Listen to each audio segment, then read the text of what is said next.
Okay, I'm going to finish The River Between Us with chapter 15.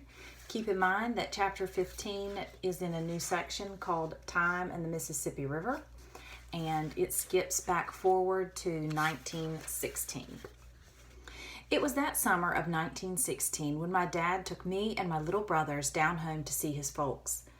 Time has a different shape in Grand Tower, Illinois, and so when the boys got there, Dad was Young Bill and we were Young Bill's boys. Summer afternoons are longer in southern Illinois than anywhere else, and hotter. The sun hangs eternally just off center in the blinding sky. Dad spent the afternoons mostly up in Great Aunt Delphine's room. He sat at her bedside by the window that looks out across the river to where the wedding party drowned long ago. As one afternoon folded into the next, I began to see this was another reason for our visit. His Aunt Delphine was dying. Would she become another Grand Tower haunt like the ghost woman with the flying gray hair who darted across the road and into the Mississippi? Like that ghost who grieved the loss of a son, though he was still alive? My little brothers Raymond and Earl trailed great Uncle Noah on his afternoon chores. They'd never seen a one-armed man before, and this one could do what no other people needed both hands for. And this one could do what other people needed both hands for. He could peel an apple, kill a rat, bait a hook, all kinds of things deeply interesting to 5-year-old boys. They had no idea he was entertaining them. They thought he was just going about his business. The only one of us who napped was old Dr. Hutchings. He sat in his porch rocker, transparent with age, courteous even with drooping sleep. He had the dignity I saw in my dad. His clean white hands were folded neatly in his lap. These were the hands that had amputated Noah's arm in the first year of the war, after the Battle of Belmont. And now many more arms and legs. How many thousands through all the blood-slick years of war? I knew the story because Grandma Tilly told me. She was a talker when she got going and could bring it all back for you. I saw for myself the amputated arm sinking in the churning river as they brought the wound back to Cairo. I still see it. Neither age nor the weather slowed Grandma Tilly. She was a whirlwind from morning on, cooking and baking for extra mouths. She was up and down the stairs, fetching and carrying for Aunt Delphine and not letting anyone else do it. Carrying her slops, too, because there was no plumbing in the house. But she found a corner of every afternoon to round me up and lead me to the crest of the Devil's Backbone, to a flat rock they called the Devil's Footstool, just among themselves. It had airplane views out over the river and Tower Rock. There we sat, both of us barefoot, while she brought back the old times for me. She handed over the past like a parcel, seizing the days to do it. She couldn't sit there idle. Of course, she didn't know how to be idle. She brought an old sewing basket with pearls and little shells on the lid and her mending. She darned over a milk glass egg and spun out her yarns. At first, I didn't know how to listen to tales that old, but we began to edge across the years toward each other, Grandma Tilly and I. I began to see the yellow lamplight on their faces, just a flicker at first. I heard the Calliope music wavering over the water. At every turn the story took, I remembered I was just about the age now they were then, except for Cass. She was younger. What happened to Cass? She's down there. Grandma Tilly pointed a bent finger to a long dip in the backbone and another outcropping called Oven Rock. It looked like overgrown wilderness. It was a graveyard, but they didn't keep it up. By then, I knew how she worked to keep the sentiment out of her voice. Still, it was about to break through. She died young. She died the year after the war, 1866. She was 17. Dr. Hutchings called it diphtheria. She always spoke of him as Dr. Hutchings. She addressed him as Dr. Hutchings. If it hadn't been diphtheria, it would have been something else. I washed her poor bird body and dressed her in the sprigged dimity she wore that night to the showboat. I put her in her coffin and wouldn't let nobody near her. I held her in my arms one last time, and then I let her go again. She gave up on life after Calinda left us. I waited for more, and then said, "Why did Calinda leave?" "Well, she was too dark to stay, wasn't she? She couldn't pass." I always thought she was the color of honey at the bottom of the jar. I expect she thought people would put two and two together and it would give Delphine away. You know how there was always rumors about them. No, she had it in her mind to go out to California. She said out there she'd be light enough to be Spanish. And she was good with money. She always had some put by for the journey. She was a true bird of passage, always ready to take flight. Grandma Tilly looked out across the river to the west.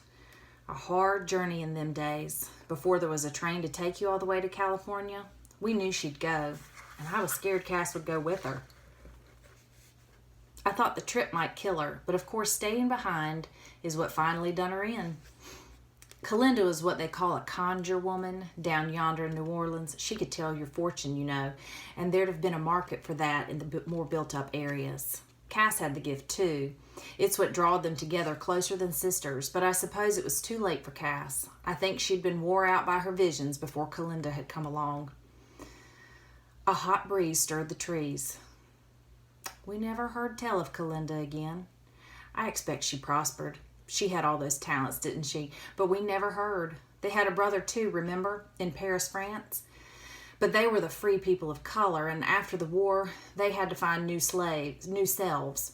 I suppose it was just better to cut their ties and go it alone.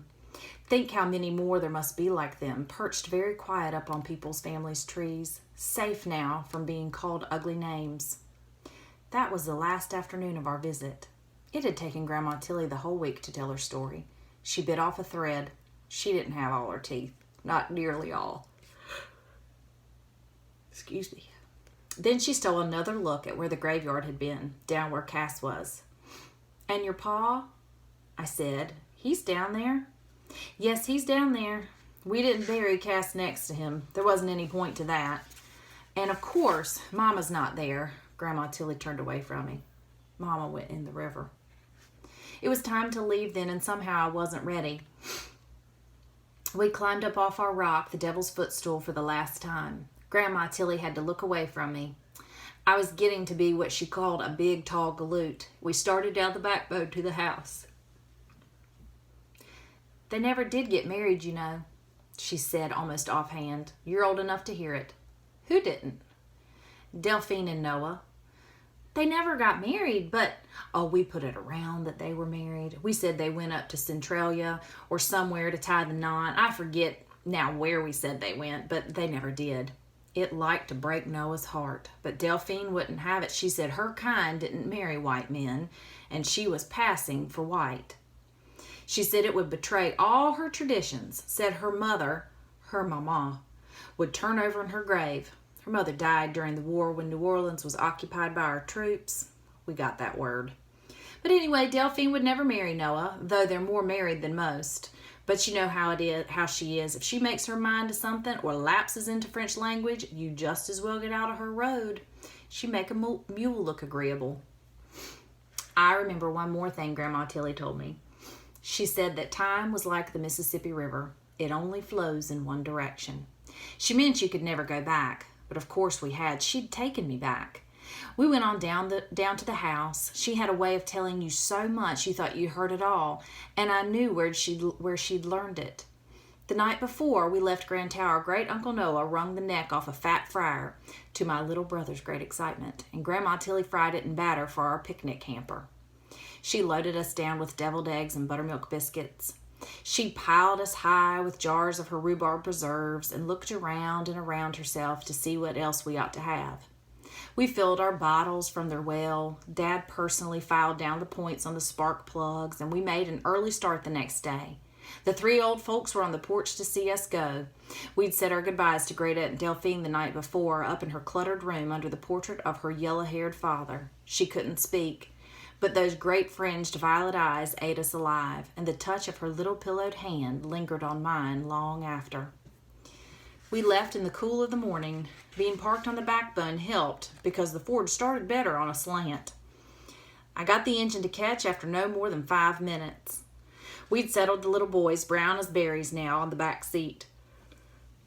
Then, in this miraculous morning, Dad climbed into the heaving car on the passenger side. He was letting me drive.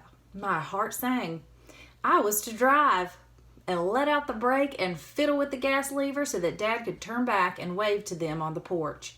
He waved until the house and then the hill and then the town were swallowed in our dust.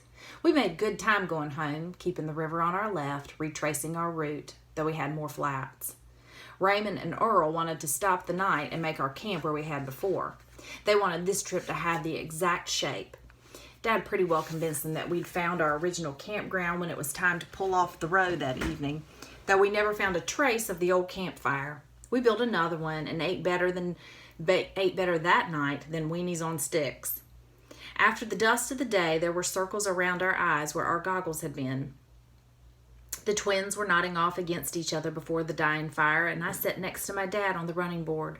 As if he'd waited for this moment, he said, "I've been thinking of getting into the war if the country does." It shook me. And then I saw this was another reason for the trip. "You think I'm too old for a soldier," he said, "and maybe I am. But they'll need doctors.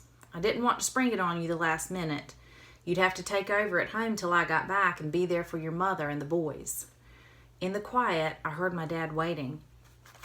He wanted it to be all right with me. He wanted my approval. Nothing this grown-up had happened to me before. This was something Grandma Tilly couldn't understand. How war promises a boy, it can make a man out of him. "Well, your dad went to war, didn't he?" I said. "Yes, he did."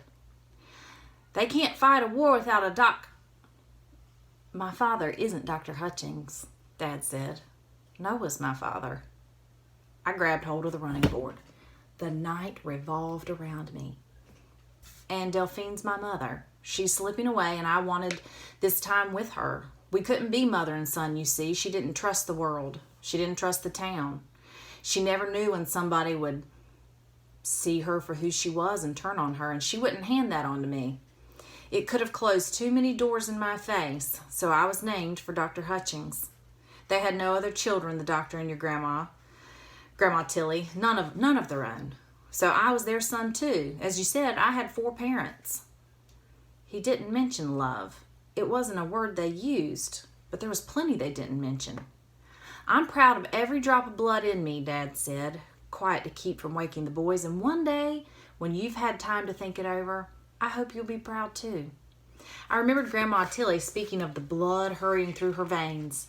Now I felt the blood hurry through my own, flowing like the Mississippi River, as my dad and I sat there on the running board under a sky crowded with stars.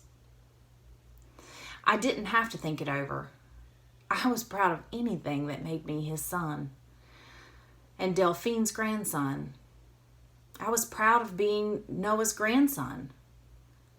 I was older now too, a lot older than when this trip began, older and looking ahead. And one day, I'd tell a son of my own this story of who we were, a son or a daughter with enormous violet eyes.